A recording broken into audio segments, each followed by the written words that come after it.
Keep it the way it is because it's beautiful. Thanks, dude. Simple, perfect. All right, man. So tell us, what do we got going on here?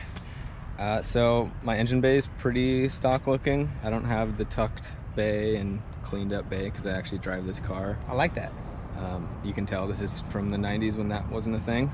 So the engine is a B18C1 GSR engine, but it's got my old B16 head with Skunk 2 Tuner 2 cams in it, and then SuperTech valve train.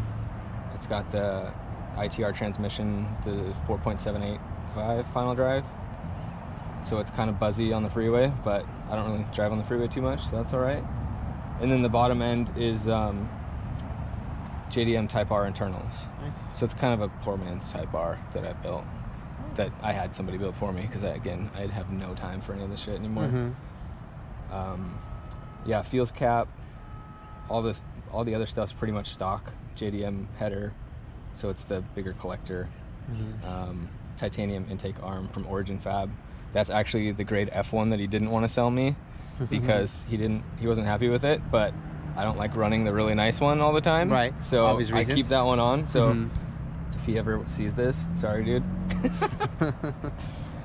But I think it still looks nice. So. No, it looks very, very nice. Okay. Stock intake box. Pretty simple overall. Yeah, just keep it simple.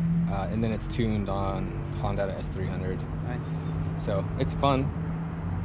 But yeah, the only thing that bums me out is that it says C1 instead of C5. But I couldn't find a block at the time, and I just wanted to get it done. So timing. Yeah. That's now okay. I'm like, damn, with all the crazy smog stuff too, I'm like, hopefully I don't have to bring back a bunch of evap stuff that I took off, but we'll see. And what are the future plans for it? Future plans, I mean, I'd like to respray the engine bay just so that at least it's clean, because you can tell it's been beat on for a long time. And then the car's supposed to go back to paint for a couple body parts. And what? Okay. Okay, sure, yeah. I guess. Well, yeah. It looks perfect, but okay. No, pretty simple. Still have AC, still have power steering because I drive and I like AC. I had AC taken off for a while and it was such a nightmare. I don't know how people do it. Like, just sweating in your car. Not good. Not fun. Not good. So yeah, I kept all that stuff. It doesn't look as cool, but it functions and it makes me happy. So that's all that matters, dude. I'm not the one driving. I wish though. If you don't mind talking numbers, what kind of power does it make? I got it tuned at Church Automotive, and it was, I think, like 206 or something to the hubs.